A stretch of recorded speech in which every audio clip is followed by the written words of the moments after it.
all the coughs and farts and sneezes out of the way. Well, if you cough, you fart, and then you sneeze. That's an age thing. Used to be an ambition, now it's a fear. Just got the follow through to come, and you've got the full set.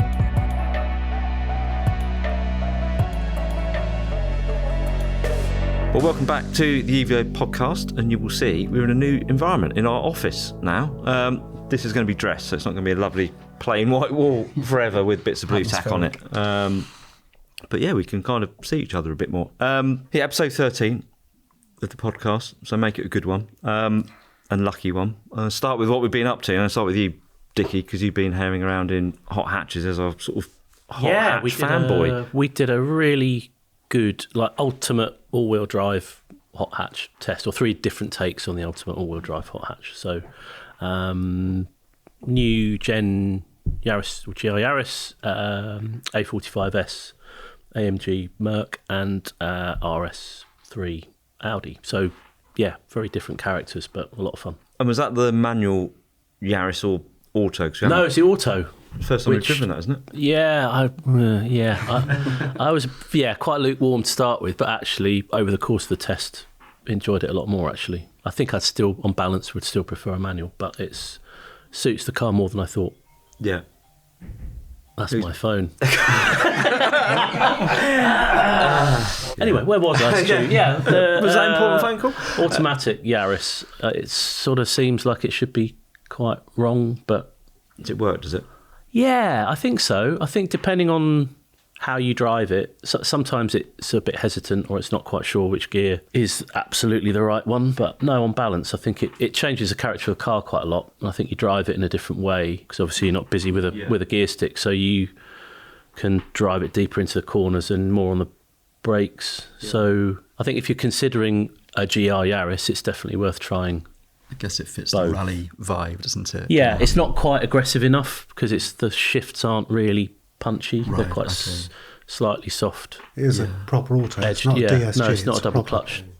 So it's not something that our friend Ian Litchfield can remap to make it more aggressive. Well, he probably can. Yeah, he can do most things. But no, it was a cool thing actually. Enjoyed it a lot. They were all fun, weren't they? Yeah, I like those. Normally we end up going to Wales or Yorkshire or something in some really big show-off kind of, the usual big Porsches or supercars or something. So it was nice to be in.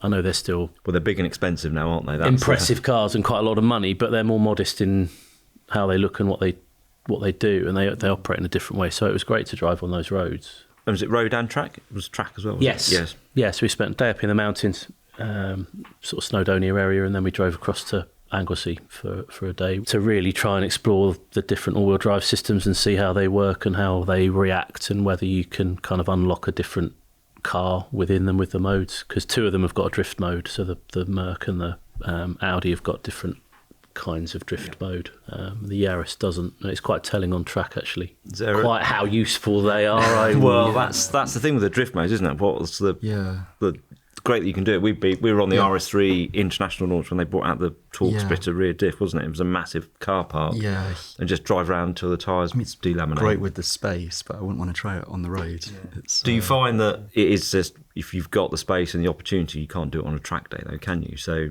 it's kind of we can do it, but no one needs... I think the problem is it takes so long to work your way through the system to actually get into that mode. It's not the kind of thing you can quickly just press the button when there's a clear roundabout and then switch it back again. So they are quite a deliberate process to activate those modes, and it does kill the tyres if you do it for more than a few corners, particularly at Anglesey. Do it for Aston and for Damo's film team.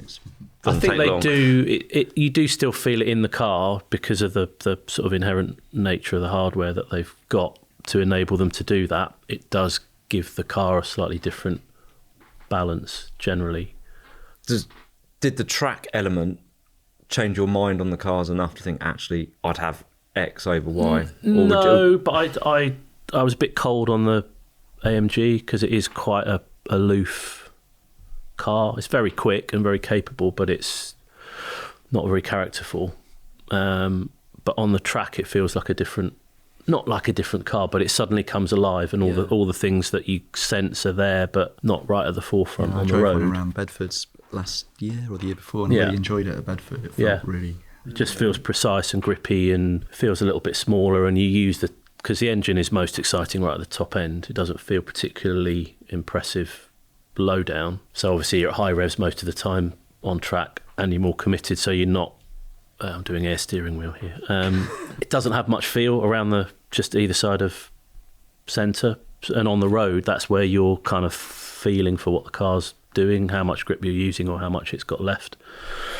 And that's why I didn't really bond with it. But on the track, you just push straight through that to feel the limit of grip, and so you're immediately the car is where you want it to be. So that was interesting. And conversely, the Yaris doesn't really have. You appreciate how much and how generous that car is on the road, because you sort of think, right, I'm really going to drive it fast now, and there's not really any more to give, left. Is it? It just it stays very consistent to how it is on the road, because it doesn't have the adjustability in the all-wheel drive system. Yeah, it's a little bit disappointing on track. I'm sure if you tuned it and stiffened it up, and you'd find more grip, but I still think fundamentally it's not as much fun as it is on the road. It gives you everything on the road, and there isn't that sort of next step up. What about the Audi? Because that seems always, RS3 is always impressed, hasn't it, for its performance figures and that lovely characterful 5-cylinder engine, and they keep adapting the Quattro system and put the torque splitter in.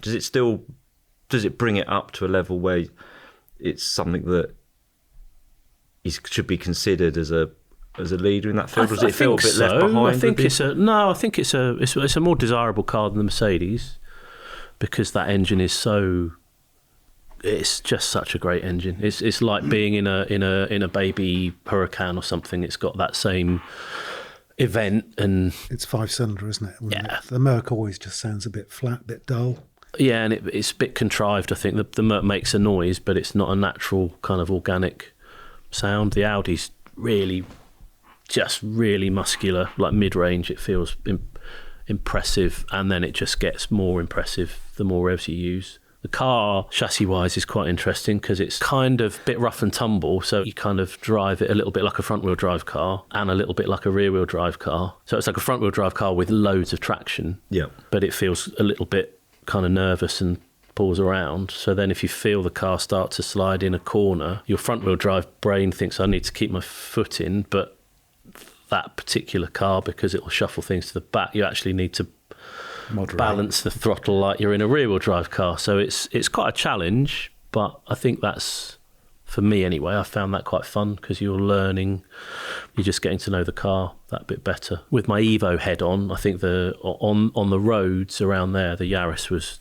magic. It was just so reminiscent of the Imprezas and Evos and things, the way it just has that security and stability, but feels kind of up for it. But as an ownership, all-round kind of desirability, quality proposition, I think the Audi's probably, because it's got a nicer engine, it's a nicer thing to be in, and maybe it gives you a little bit more options in how you drive it.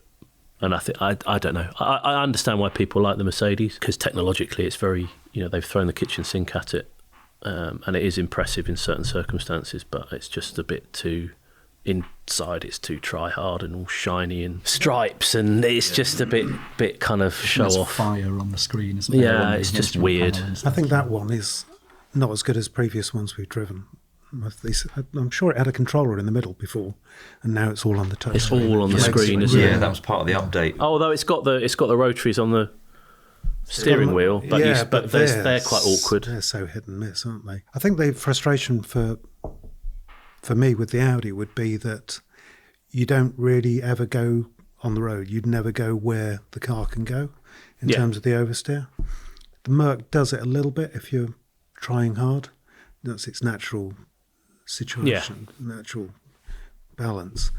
But the Yaris is just the Yaris, isn't it? And you get in, you drive it, and it's fantastic. It's probably the best road car. And the others have, they can go and do more stuff. If you get track time, and you can get away with it. And they're a lot more money as well, aren't they? Even though the Yaris has gone up compared to the first gen car, they're still a good 20 grand more. 20, 25 grand more, aren't they? There's a big step up from Yaris to those two other cars. And to your point earlier about if you modified the Yaris on track, all the ones that we see at our track days have all been tweaked Yeah, in they're some all a ways. bit lower and a bit stiffer and a bit more power. As aren't they? Imprezas used to be and Evos. They're just open to that sort of fine tuning to what you want I it to think be. it is such a good road car. If you want a track car, you want to buy a different car because it doesn't really. It's not an expressive track No, car. the thing I found odd is I really didn't get on with the car on Car of the Year. I know, that's what I was thinking. didn't. But the roads are, I don't know, they just suit the car so well in Wales because it's not that sort of switchbacky kind of right down the gears, right up the gears, right. You just more of a keep the flow. momentum going, Yeah. and you maybe drop down to third or fourth, but it just allows you to find a really nice It feels, flow. It feels amazingly grippy in the wet as well. We had a great drive back. John had this sort of little Nadgety cross-country route for miles and miles and miles, and it was getting dark, and then it was fully dark, and the weather was not torrential rain, but just patchy, wet, dry roads, and like that would be really tricky in a bigger, heavier rear-wheel drive car or something. It's like the perfect weather to drive those cars, and we were just making progress, weren't we? Really, it was really nice. Like overtake a few slower cars, but because we're in small grey hatchbacks, you're not causing anyone to really notice what you're doing. I loved it, and it was really it was proper kind of nostalgia trip, really. Even though the cars have come on a long way, the way we were driving and enjoying those roads. But it comes back to what you've said many a time in your column, isn't it? That we don't need bigger, faster for on road because you just can't use it. And when we do get into those smaller, compact cars, whether it's a smaller sports car, an A110, the Alpine, or whether it's the Yaris and stuff, you do appreciate them a bit more. Of actually, I can enjoy this without being sort of so overtly on the road and being a nuisance. I don't think I hardly used full throttle.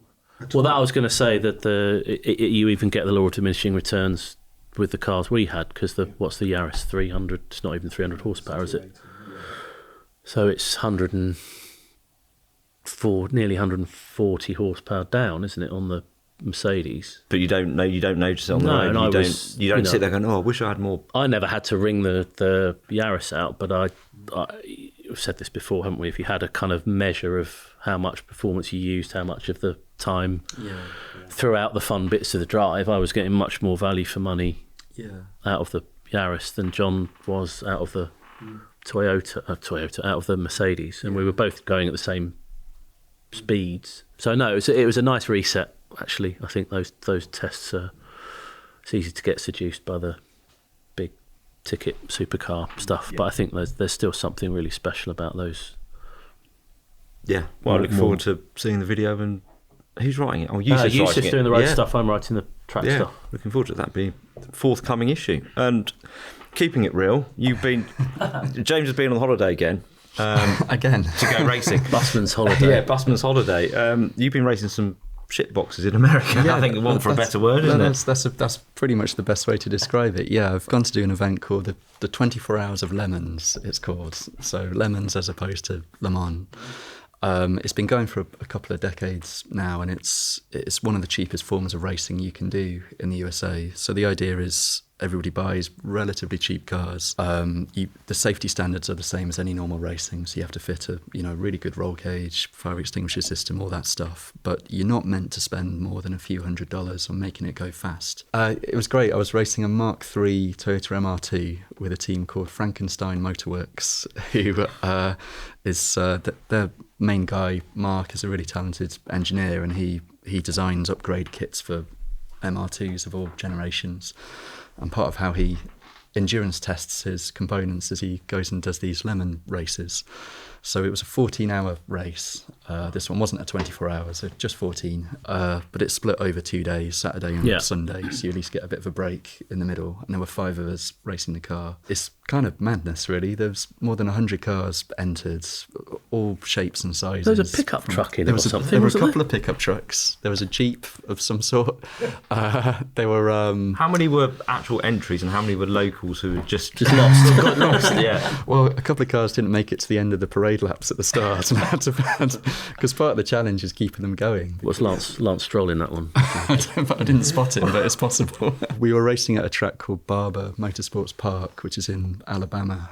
It's an amazing track. It's this beautiful undulating circuit. I think it was built by a a billionaire who made his fortune as a dairy farmer. And they race Indy cars there. God knows what it's like in an Indy car, because it's pretty physical in an MR2. There's so much tight turns, and I can't imagine what the G-force is and the humidity of Alabama. Yeah. But yeah, we ended up finishing, I think we were 50-something, but we did spend 4 hours in the pits making repairs. So one of the rockers made a bid for freedom. Is this the repair that we saw on your Instagram feed, which was repaired with a license plate? That's exactly it, yeah. In fact, Mark won the Heroic Fix Award at the end of the event for it. So is it a 15 valve? it was a 15 valve MR2. We set the second fastest lap of the race actually on 15 valves and a bit of license plate patching it up. But he basically, license plates being metal in America, he got some snips out, cut a little sticking plaster effectively from the word paradise, because it said Paradise State on the number plate, and used some JB Weld, which is sort of instant gasket stuff. That's where John made his fortune. Yeah, we don't talk about that. Or product placements and it held together, and then the alternator packed up on day 2. So we timed it quite well because the racing stops for an hour in Alabama for church hour.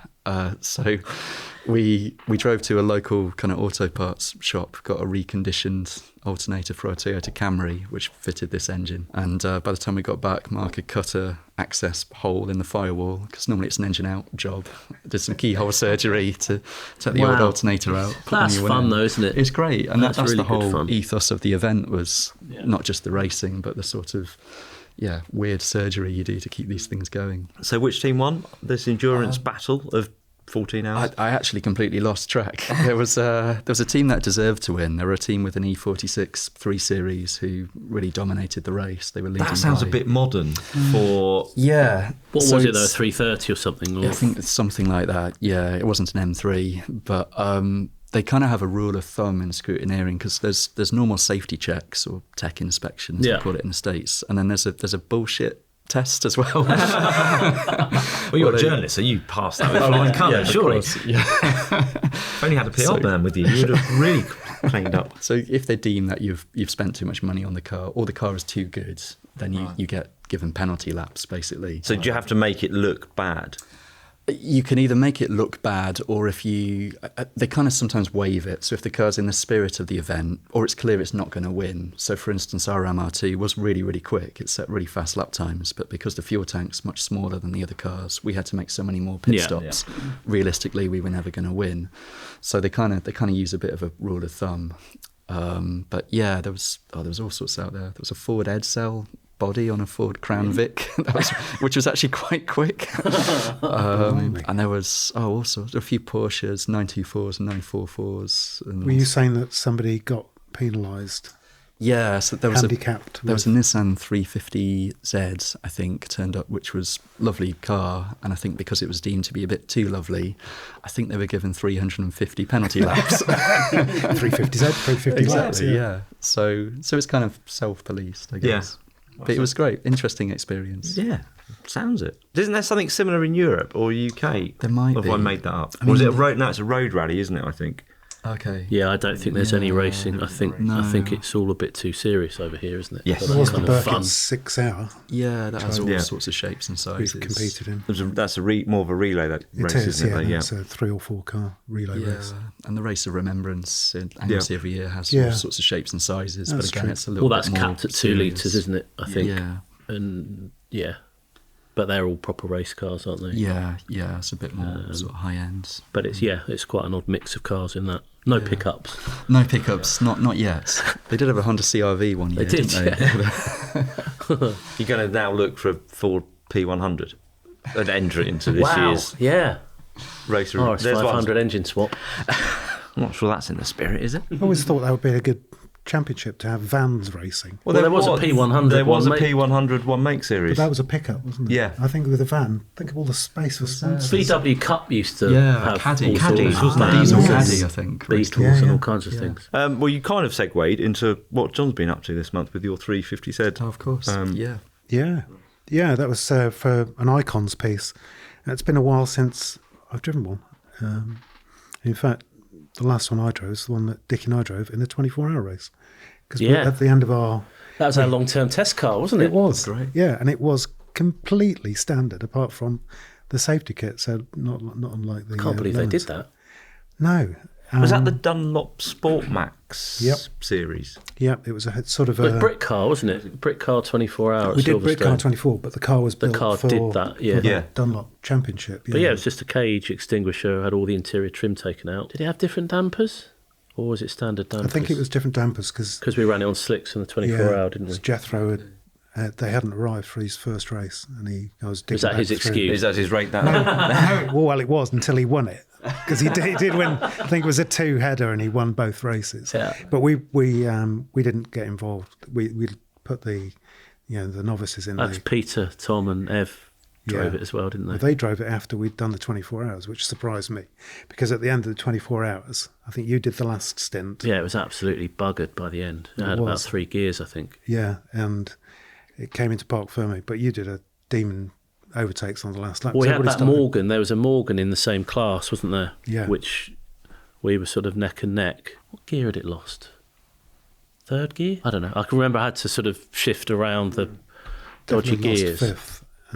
No, 5th was going and 3rd had gone. That's right. It was kind of walking wounded at the end, wasn't it? But it was so much fun in that car. I mean, it was fog bound in the middle of the night, wasn't it? About 4 o'clock, and then it restarted again, and then everybody got a bit sort of demob happy as the flag came out for the last lap, and everybody started to slow down. So you started to weave in and out. Everybody I think we picked just up another couple of places. I think were we 3rd in class? 3rd in class, and I think 15th overall in 24-hour race. That was great fun. RJN Motorsport ran it, didn't they? That's and they right. that was hilarious. They had a GT4 spec car. Was that a 350 or 370? I think it was a 350, because I think it was still fairly early. And they had Kurt Team, who was Nicky DTM Team's dad, but DTM legend. Alex Buncombe, who was absolute nutcase, but super quick. Yeah. And Anthony Reid, didn't they? Oh wow, and another nutcase is really quick. And and Owen, who was a journalist at the time, but they spent hours the night before setting up the spotlights and doing sighting laps to get the lights pointing out. And I think the first lap of the race, Anthony went full Anthony Reid red mist spec and smashed them all off on the back of all the car seats. So you could see all the mechanics sort of just shaking their heads. I mean, the car was white. Their car, GT4 car, was white. And after about 3 hours, there was not much white They left. just had It's loads of those stripes. sort of tyre smears down the side. Like a Lemon's car. I remember Tim came up and he looked at where we were, because we were climbing gradually. We just rode circulating, weren't we? And he looked and he said, "Gee, if you guys keep going, you're going to win this thing." He was just frustrated with the fact that his car was in and out of the pits all the time. Yeah, we had Michael Mallock driving with us as well, didn't we? So it's you, me, Jethro, and Michael. Yeah, Quick team. there was a little bit of face-off before the last the last stint, because it was not quite one stint; it was 1 and a bit stints. Yeah. And Michael was edging you out to get in the car for the last bit. He's bigger than me as well. He was. Most people are bigger than me. I remember saying, I think Dick can bring it home. And there was all sorts of dramas on the last couple of laps. You had to change one tyre Yeah.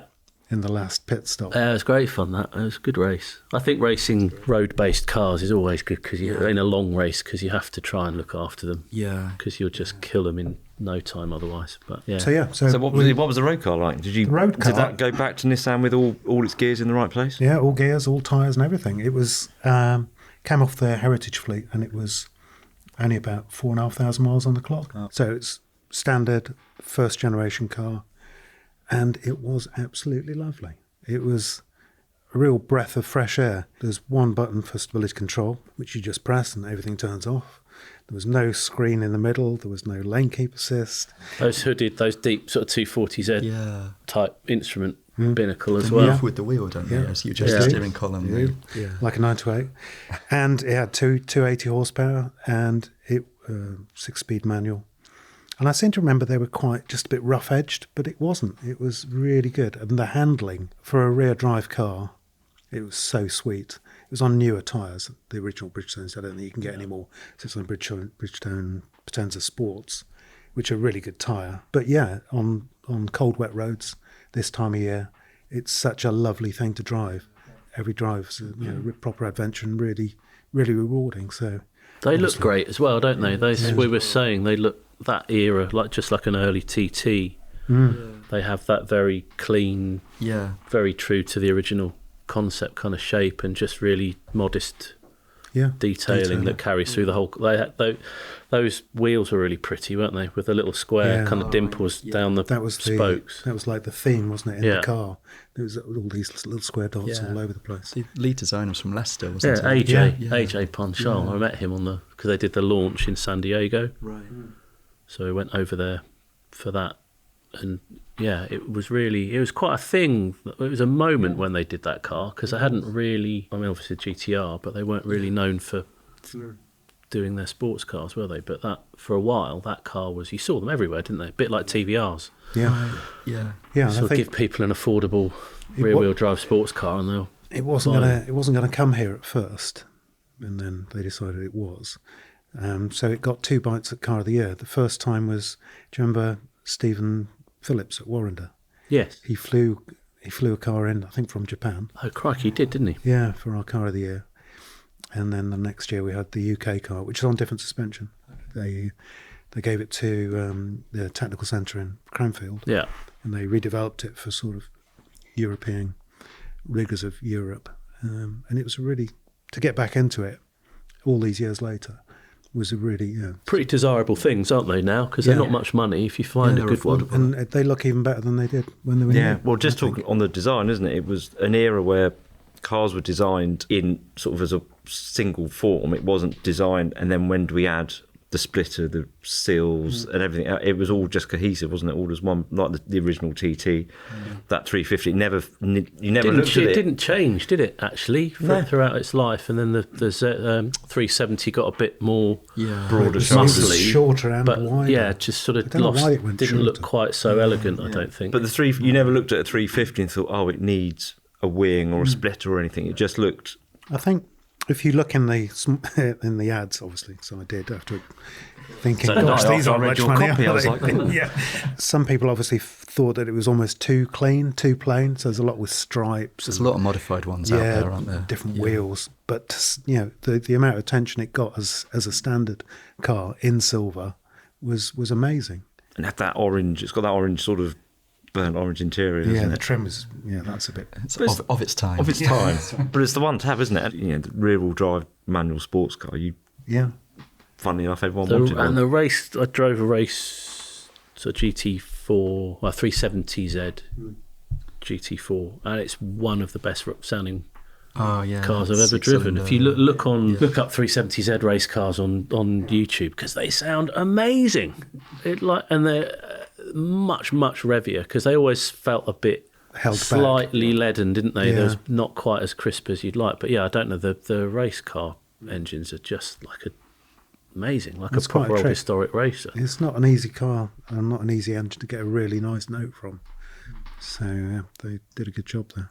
Does it feel very different from the 370 to drive? Because I've only ever driven the 370, which I liked, but it did feel a bit agricultural. Yeah, I think that when I came to the 350Z, my last memory is probably of a 370Z, which was a bit chunkier and it was a little bit more powerful, but I don't think it was quite as delicate as in terms of chassis and balance as the 350Z. Yeah. So that surprised me. I've always thought of it as a sort of a bit of a rough and ready car compared with, say, a TT 225 or something like that. But no, it ticked a lot of boxes.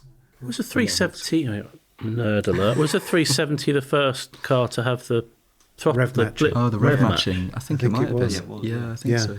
And so I was expecting to miss that, because I did remember that appearing in one of the cars. Yeah. But no, it's a lovely gearbox, and it's quite loose, isn't it? But quite nicely mechanical, weighted somehow. Well, it's there, isn't it? The gearbox is underneath you. So nice car. Very, very nice experience. Yeah, it's just a shame that the new, just called Nissan Z, isn't it, at the moment? Some guy called Jethro drove it for us, so obviously we can't trust his verdict. But it just doesn't seem to have hit the spot. It's more of an evolution of the 370 rather than going back to what the 350 was. Has anyone brought... I've not seen one in the UK. No, I'm surprised. I think that's probably why it's not, even in the US, it's not had a great reception. It's a cool looking thing, and it's very much in terms of style, isn't it, more towards a original 240 And Yeah, it looks but pretty good, I think. It looks cool, but it doesn't I like the way it sort of how it drives doesn't match how it looks, unfortunately. Maybe, but then we know with Japanese manufacturers that continuous development they do, it will suddenly just become really good. Yeah. So there's hope for that. That's probably enough rambling of what we've been up to. We need to dig into John Barker's Weird Biscuits. Mince pie episode 4. creams, gingerbread creams, and what's the other one? After dinner mint creams. And these suspiciously still have Christmas graphics on them. And it's not a proprietary brand either, is it? These are like bootleg biscuits. Yeah. What's that? Tower Gate. Yeah. Guess where they've come from. We might be back in the second half. We'll see you then.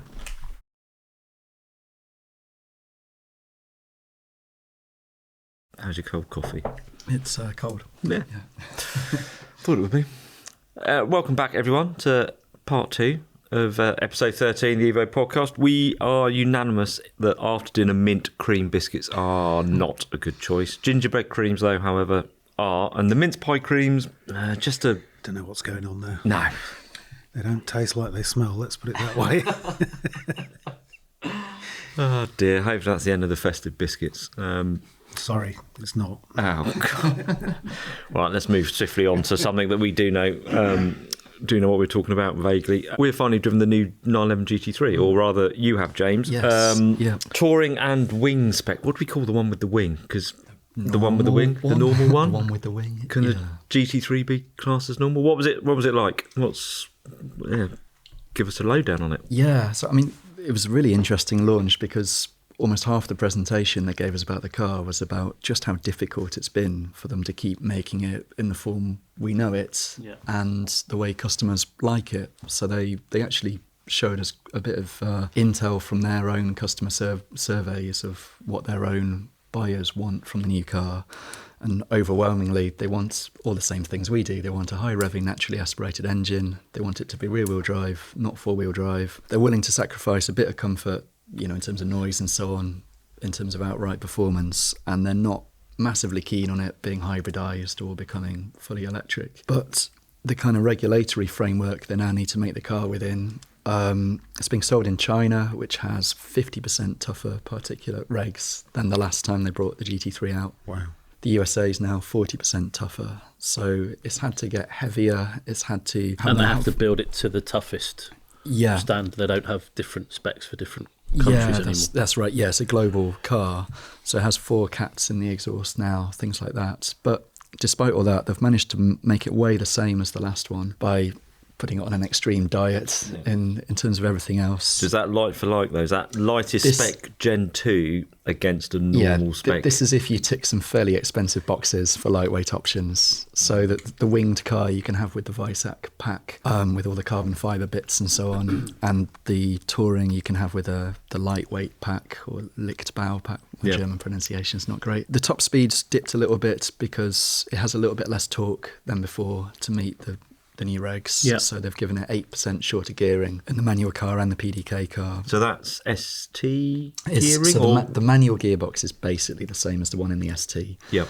And then the PDK, they've kind of dropped the ratio in that kind of a commensurate amount. Somewhat predictably, it's still brilliant to drive. We drove it on the track and on the road. And so drove the winged car with PDK on the track and then drove the touring with manual on the road. The touring had all the lightweight stuff, so it was fairly hardcore. I think it's interesting because you could now spec it in quite an ST-ish direction, which is maybe almost stepping on the toes of the ST, given that's well, on the second-hand market, that's like a 400 grand car. Well, it's kind of what they did with the touring after the R, isn't it? Yeah. Same kind of deal, I guess. But it's definitely its own thing. And in some ways, it's easier to drive than the ST because you don't have that tiny clutch and tiny flywheel, so it's easier to change gear smoothly in it. But it's fairly loud and fairly raucous, but some people like it that way. Equally, you could spec it now with rear seats, which is a first for the GT3. So the thing that stopped that before is the bucket seats couldn't fold, so you couldn't get in the back. But they've engineered folding buckets now, which come as an option. Again, they're an expensive option, of course. predictably. How much do you love your kids? So how does all of this stuff, huge amount of work gone into it by Andreas Pruniger's team and all this, to meet all the regulations, sell it as a global car still. Are we now looking at a GT3 that is, the evolution is the gap is smaller between each generation now because their challenge and focus is on stuff that actually doesn't impact the driving experience, or they're trying to at least maintain what's gone before, rather than have these bigger leaps that we used to have between 996 and 997 and 997 to 991. Yeah, I think to an extent that is true. I think it's maybe less of a leap than before, but also because they've been making it such a great car every time, I think it also gets harder to improve on what's already such a great package. I think the leaps in terms of this one is it's borrowed some of the suspension know-how from both the GT3 RS and the ST. So it's got the aerodynamic wishbones and so on from the RS, and the front suspension has a lower pivot point, so it kind of has an anti-dive geometry. Yeah. So on the track, you can hit the brakes so hard, it feels like a racing car. Yeah, it's so consistent lap after lap, and the tyres get hot, but the balance is still really nice. Had a passenger ride with Jörg Bergmeister, which was as eye-opening as always, especially as he was in the manual car as well, so it's a H pattern, and he had the auto blip switched off. But, did he? But the downshifts were perfect, as you'd expect. And then it has some of the damping software from the ST. So, the damping software means you can hit the curbs harder on the track because it's the different bump stops, so it's shorter travel. So you've got more control as you get into the limits of the suspension, which works well on the road in compressions, but on the track it's great because you can be all over the curbs as Jörg was. And it's a really impressive thing, and it is a step on from the old one, but I think that's a fair assessment that it's less of a leap than before, simply because both the regulations are making it harder and also it's harder to improve on what's already such an impressive I'd be package. Curious to know how many they sell in China if they have to jump, because crossed my mind as well. What we're all led to believe, those kind of hardcore sports cars, the market isn't really. I'm sure they sell some. I don't know. I mean, Well, to go to that extent to get it through the regulations. That's another. I'm sure that extra 10% on top of the US emissions must be so hard to hit. But maybe that just means it gives them, when the European ones come up, it gives them more headroom, I suppose, in the emissions. They've never limited production runs, have they? No, GT3 and GT car production they've always been a bit ambiguous about. They're not limited series cars like ST and stuff, but they've always said it's how many we can build until the next one comes. Batch until they have to switch production to something else. So RS will be next that they're switched to. It just feels like they've given themselves the most opportunity to sell for the greatest number of cars. And they've delivered the car as early in the product cycle as they could, because I think normally we'd be waiting a little bit longer for the GT3. It still had as long a development as before. Andy Preuninger said it's about 2.5 years in development, which is probably comparable to previous. The folding seats, that's another reason people could have not to buy it. So it's opened it to as many people as possible. There's more personalisation than before as well, but they did say there is strong demand from China, and I think there is a market for. There are a lot of very keen drivers out there that. But it's a growing, establishing market, isn't it? It's not this young market that us old Luddites in the West think it is. They've. And while maybe on the electrification side of things, they're buying more localised product because the tech is better. It just, they're localised brands. We in Europe and US, we buy the brands that we're familiar with. But then on the extreme side of things, the halo cars that they want to own is Ferraris, Porsches and things like that. So, you think the investment to get that through the emissions regs for China, you don't do that just because you're going to sell a couple of hundred cars or less, are you? You're doing that because it's also, you're looking at the future, aren't you? So next RS will go into China and you would do that. You can't just be complacent, can you, and think of, well, we've always sold this many in Europe and the US. I guess they've got to push them over there to sell more in the future, haven't they? But it's quite a magic trick though, isn't it? Every time they come out with one, you think they pull it out the bag because it's stayed sort of Houdini, isn't it?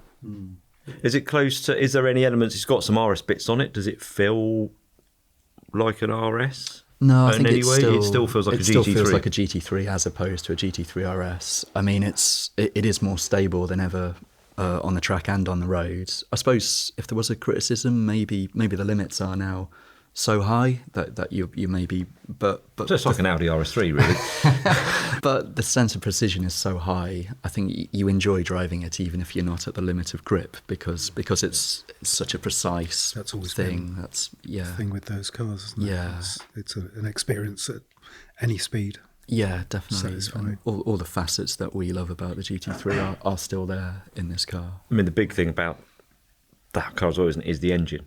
Yeah. Is that, even though it's got all this now, 4 cats, being a little bit more strangled, does it still feel and sound... Yeah. Well, yeah, it still feel and So sound... it still revs to 9,000 RPM, which is the magic number. They couldn't lose that. So I think that's been the subject of a lot of headaches, no doubt, in the powertrain departments. Could they have gone higher? Or perhaps these regs have... It's harder to keep than it is to try and I think it was move harder on. to keep it where it was than to push it higher, I think. What's the horsepower? 503 bhp, which is the same as the last one. Yeah. It's exactly the same peak power. Peak torque has dropped a little bit. I consult my notes. So it was 347 pound-foot in the old car. It's now 332, which is, it's more than enough. That in itself, because whenever... I think we've probably all spoken to car bosses in the past saying, why do you keep building more powerful, faster cars? And the response is, we can't sell one. Marketing will give us a shoeing if we do that. How can we sell our new car if it's got less power and less performance? But here's Porsche, it's slower top speed, and it's got less torque, which a lot of people don't focus on. The headline power figure's the same, but it is quite refreshing of having that. I know with GT3, you kind of do anything with it. It's got that USP, hasn't it, of that engine. I wonder if, not that Ferrari could, but if they did say, right, actually, we're going to knock the hybrid on the head and knock turbos on the head and go back to a naturally aspirated sort of 458 Speciale kind of engine, but it's not going to be as fast as the 296 or I think most Ferrari owners would probably say, actually, I'd rather have the NA engine that sounds better. And maybe I'm that's just me speaking. Well, I think car bosses are thinking like that, maybe more so on the specials. I think Adrian Hallmark said about manual transmissions on a lot more of their cars, hasn't he? So it's clearly they've identified the fact that people are prepared to pay for that. Yeah, then the Carrera T, it's got the 6-speed manual coming on. It's about as much of a resto mod move as an OE manufacturer can make, isn't it? Going back to old and I think the manufacturers, quite rightly, are charging for that, because as much as we said manuals are great for the last 20, 30, however many years, and owners have said, I love a manual gearbox, the number that actually buy it new, which is what a manufacturer cares about, is tiny. I think BMW on previous Gen F80 M3, the number of manual gearboxes in the UK was less than of cars ordered was like 2% or 3%. They had it pretty good for a long time, though, didn't they? When manual was the standard, and you had to pay for paddle shift. And now, it's gone the other way. They kind of got a lot of money from that, so it's just flipped on its head now, isn't it? I wonder whether it's a reflection of the people that are buying the cars, whether they're wanting to go back to, a bit of nostalgia. I think it's nostalgia rather the cars, than just going with technology. And the cars are more special, aren't they? They're not everyday cars. So when you take them out, you want that experience. John's creaky chair. It's Miguel. The sound man is making the sound. We apologise now. It's just you can't get the staff. It's the cars are becoming more sort of special. Driving opportunities are rarer, so you want the right car for when you do go out for a drive, rather than the technology of having the quickest thing, because you can't exploit it. Whereas you can still enjoy a manual gearbox at any speed. Focus kind of shifts, doesn't it? When this is a million years ago, isn't it? But like pre-355 Ferrari, they were still like a 348 or whatever you think of that as a car. Ferraris were quite fragile, not everyday usable cars, and then they had this big push with every generation from 355 onwards. 360, it was like, you can fit some golf clubs behind the seat, and we're like, you what? But they were obsessed with this. We need to be able to make these cars more usable, and then Ferrari are at a point now where they've got almost Hyundai-esque warranties and service packages, 7-year warranties and things, isn't it? So I think they've kind of nailed all of that reliability stuff, so they can now put some quirks back into the cars and charge those people that want to pay for it. But I guess they must know the market's there, because if it was just a handful, they wouldn't cover the costs of homologating the cars and doing all the work they need to do. So with their new factory building, they did mention that will give them more capacity for doing specials, because the old production lines will still run, and that may free up both R&D time and production capacity for more unique stuff. It's interesting times, isn't it? I think we're so embattled. We're used to things no, it's not as good as the last one, or we can't do this now, we can't do that. It does feel like there's a quiet rebellion going on a little bit, doesn't it? But at the moment, it's like all this. It's always going to start at the top, isn't it? It's going to be a while before it filters down to the more accessible and the more affordable stuff. Yeah. But that's the same the other way, wasn't it? The advanced double clutch gearboxes, I think, took a while to come on to hot hatches and sports cars and things. You got them on a Ferrari, but you couldn't get them on an Audi or a Yaris or a now they're the standard A45. default, They're the default, aren't they? So when will we drive GT3 in the UK? It can't be that long, can it? It won't. It'll be in the summer, I think. It will be expected to run up the hill and be seen at Festival of Speed, and be in the summer in the UK with customers getting their cars, and hopefully we'll get our grubby mitts on it as well.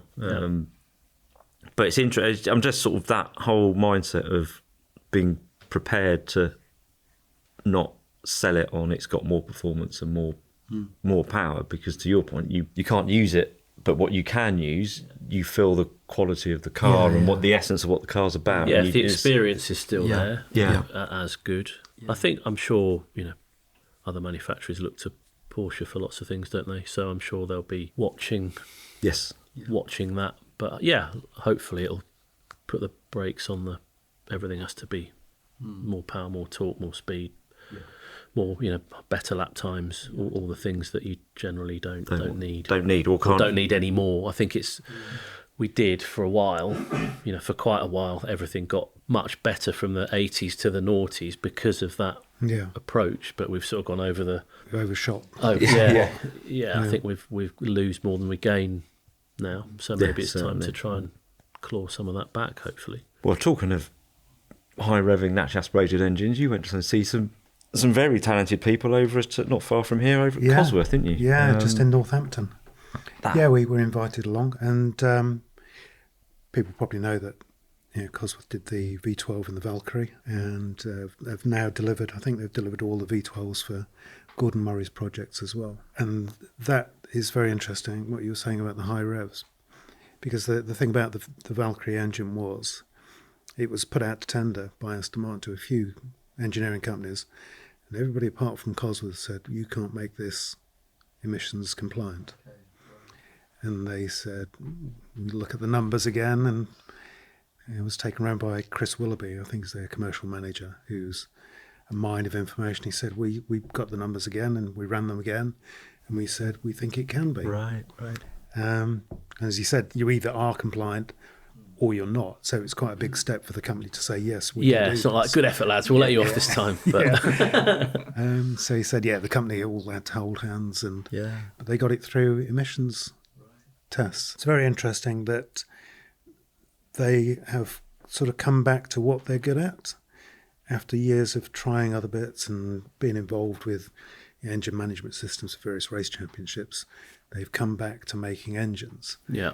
And on the tour of the facilities there in the dyno hall, the original one, there's a picture on the wall of the DFV with Costin and Duckworth. Yeah, I think they're still very much in touch with that, aren't they? You go through all those different corridors, and they've got all different examples of their racing engines, haven't they? Right, and they just get smaller and smaller and smaller and more and more and more and more powerful, don't they? The packaging of the last V8 Formula One, like the 20,000 RPM engines that they made, are ridiculous. They're like a little box, aren't they? They are.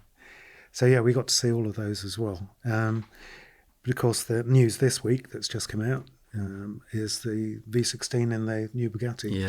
Has sort of broken cover, and you can see. You can hear it and see it, can't you? It sounds awesome, doesn't it? It does sound very sounds good. like a pre-war Silver Arrow Auto Union almost, isn't it? That slightly weird. It's like synchronized V8s. But slightly out of sync, isn't it? Yeah, it's a great noise. Fabulous. It's like a really, really racy, high-quality V8, which I don't think the or like a V4 motorbike, actually. Like a race bike has that same raspy little zizz going on there. But the W16 that was in the Veyron always sounded a bit sort of thuggish. It was quite not subdued, wasn't it? A bit of a plodding kind of note, actually. Yeah, a little bit like the the three-cylinder in the Yaris. Yeah. It's very sort of solid but not excitable, whereas this is just phenomenal. And of course, Cosworth are doing that. And on the tour, we got to see it. And it is remarkable just how big the engine is. I mean, I suppose the W16 was very compact, short, but the amount of cooling you needed for it was ridiculous. You know, the hundreds of kilos of radiators and flow around the car to keep it cool. Whereas this is just a whopping great V16. And it is, you get the little Gordon Murray units there. I think they're just delivering the final units for Gordon. And interestingly, they warrant the engines. Okay. So that's quite brave, and that's quite confident that you're building all these, little Joule-like engines, and you're warranting them. And of course, they have to get them through emissions. And the interesting thing that when you said about the revs, the regulations keep getting tougher and tougher, as we know. And there's a regulation shift, which is that at high revs, manufacturers of engine builders would just pour in a bit more fuel and use it as like a coolant. Okay. You can't do that. Of course. So you have to find other ways to bring the temperatures down and keeping the temperatures, piston temperatures So down. the control of the engine must be so precise now. Yeah, mustn't it? Actually, from startup, that's a key moment. right. Getting the catalyst to light very quickly.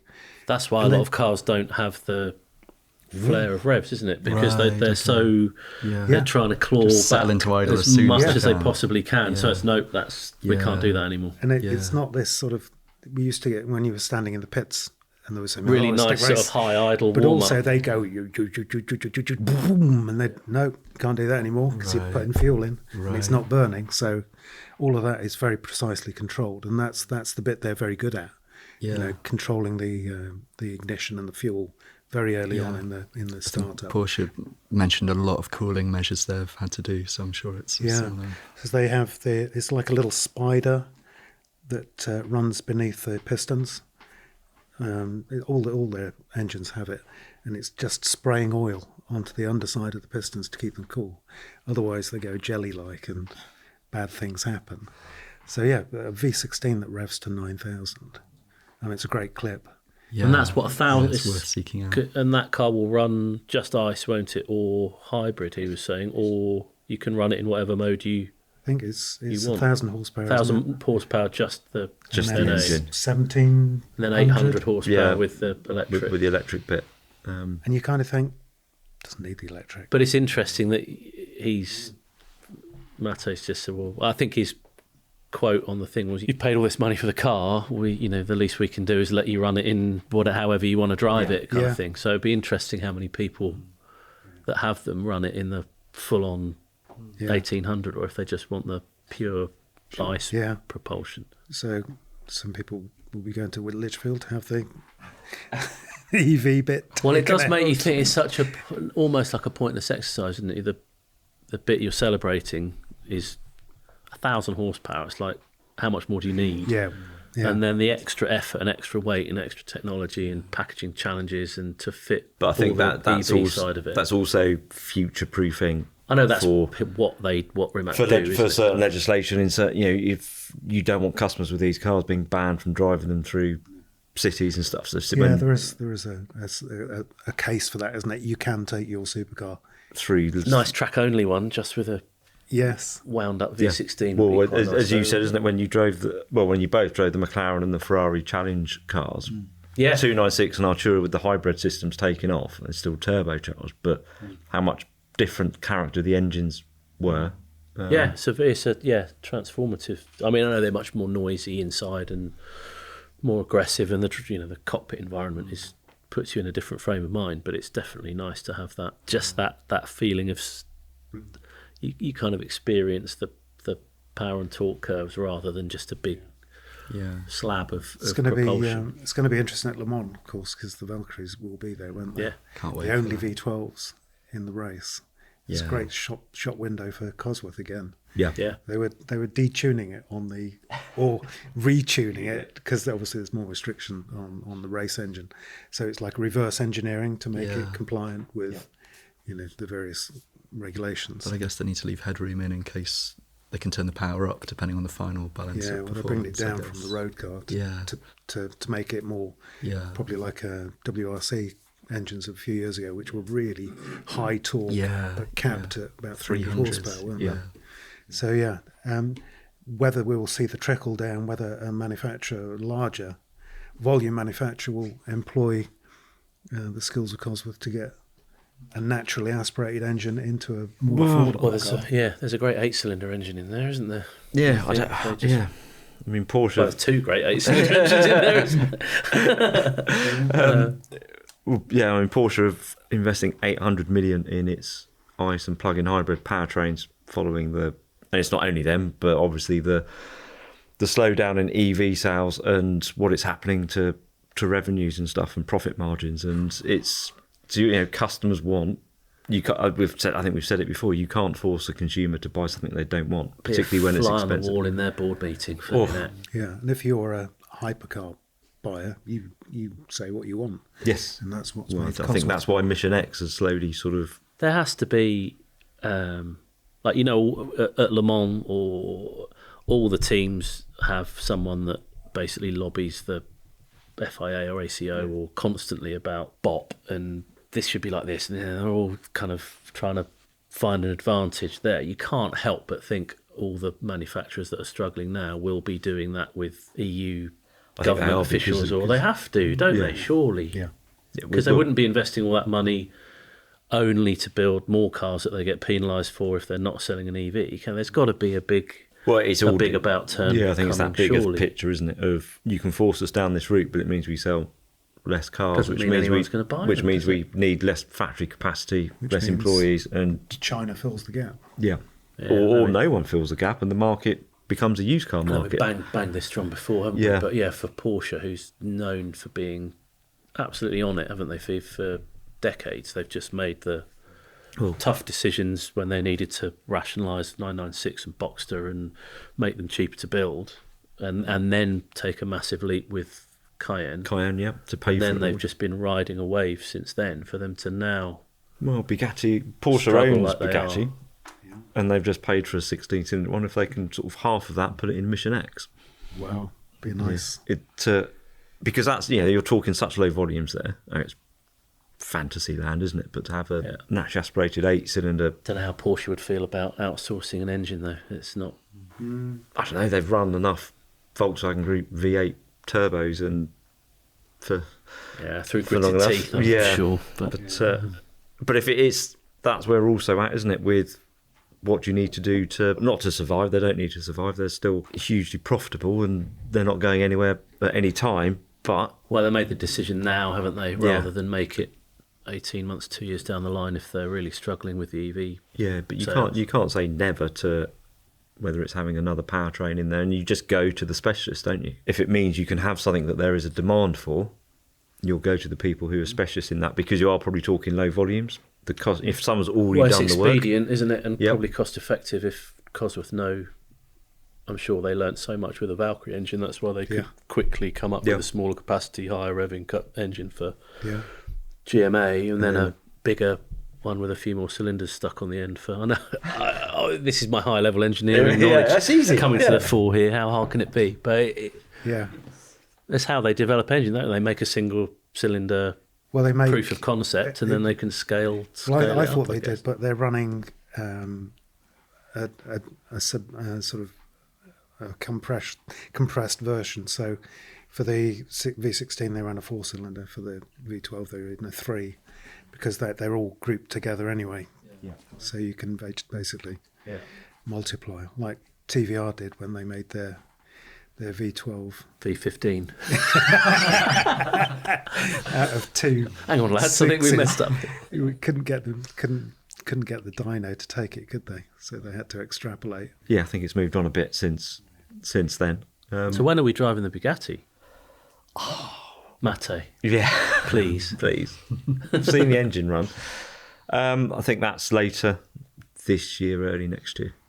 Andy Wallace. I saw Andy Wallace before Christmas as an awful name drop. He's flat out developing that with the team that he works with at Bugatti. With that, it's as like all the cars they've done over the years. It's quite an extensive program because you have such a broad customer base for those cars in many markets, many different conditions, and it's a very finely tuned piece of They are art, all a mechanical engine. freakishly well put together, those cars. I think whatever I think it'd be nice to drive a Veyron again, actually, because I think we were a bit no context to judge it by then, really. But I think to go back and drive one, appreciating its age and how advanced it was then, I'm sure it would be more impressive now than it was when It'd be like getting back in a 350Z. Yeah, just the same. They're so competent and capable.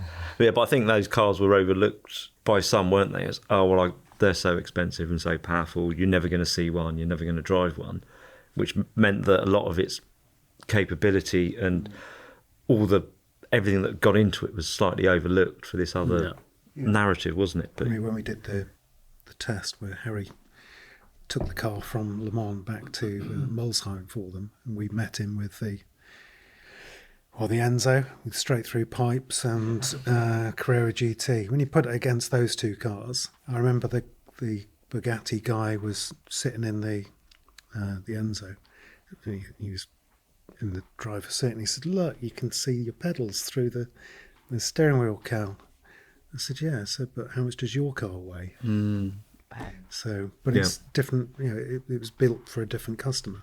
I think the VW group, the overt kind of VW group connection, probably wasn't very sexy either, was it? I know it was this weird kind of Piek Skunk Works project, but I think the way Bugatti's being kind of promoted now, it seems slightly edgier, doesn't it? And Mattei, a bit more excitable and a bit more passion in the whole project. I think, not to say there wasn't any before, but it was very. I think they've been a bit more overt, aren't they? And a bit more kind of actually. We're not a big part of a corporate. We are an individual company within. I think he comes across like a kid in a sweet shop, doesn't he? Really, it's like, could we really have? Should we? Could we? Well, it's interesting because he was when he went in and took on Bugatti. The list of cars that was going to replace the Chiron was mix of hybrid or EV, and then it was big push. It's got to be an EV. And for a man who made his name and his money from building EV supercars, the first thing he said was, "No, we're not doing that. That's not what Bugatti should be. It's not where the market's going. It needs to have a big engine in it." Phoned up Cosworth and said, "Could you do this?" And they'll sort of run some numbers. Yeah, we can do that. That's a knockdown hole in the dyno to fit it on properly. But it's like, as you say, kid in a sweet shop. It's like if you asked us, "Well, what about that naturally aspirated V16? That would be mega." You go, "Yeah, but no one's going to do that." And if you've got the contacts to make the call to say, "Could you?" And then you go into the board and present the business. We can do this, and this is who will buy it. Well, it works very well with the EV side then, doesn't it? Because you don't need the added complexity of turbos and to make the whole thing even heavier and hotter. And well, that was always the thing with the Veyron, wasn't it? It was the heat, getting the heat out the car. Which just added the weight and then dictated how it looked as well, because you were just packaging, and it became just a bit blobby when it was new. It was tens and tens and tens of gallons of coolant, wasn't it? It was like 40. It was something ridiculous, wasn't it? Like 40 gallons of coolant or litres circulating. Yeah, in and out of various radiators. It's like a power station, isn't it? You need sort of cooling towers on. Yeah, I think that's the engine that everyone. You kind of just want to hear the engine as much as you have to drive the car, but you just can want to hear it now, can't you? On the internet, it's there with Mattei giving us a first taste, and it does sound phenomenal.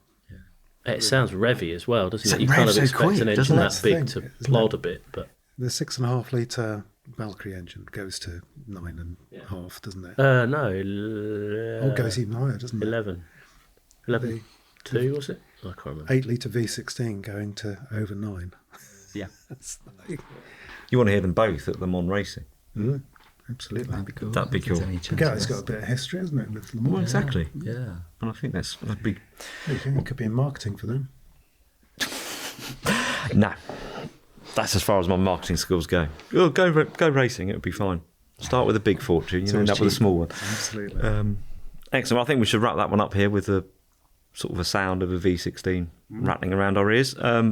Dickie, James, John, thank you very much. Thank you. Just remembered I didn't introduce them at the beginning, but I think you know who these lot are. And we will see you next time. Thank you very much. Thank you. Cheers.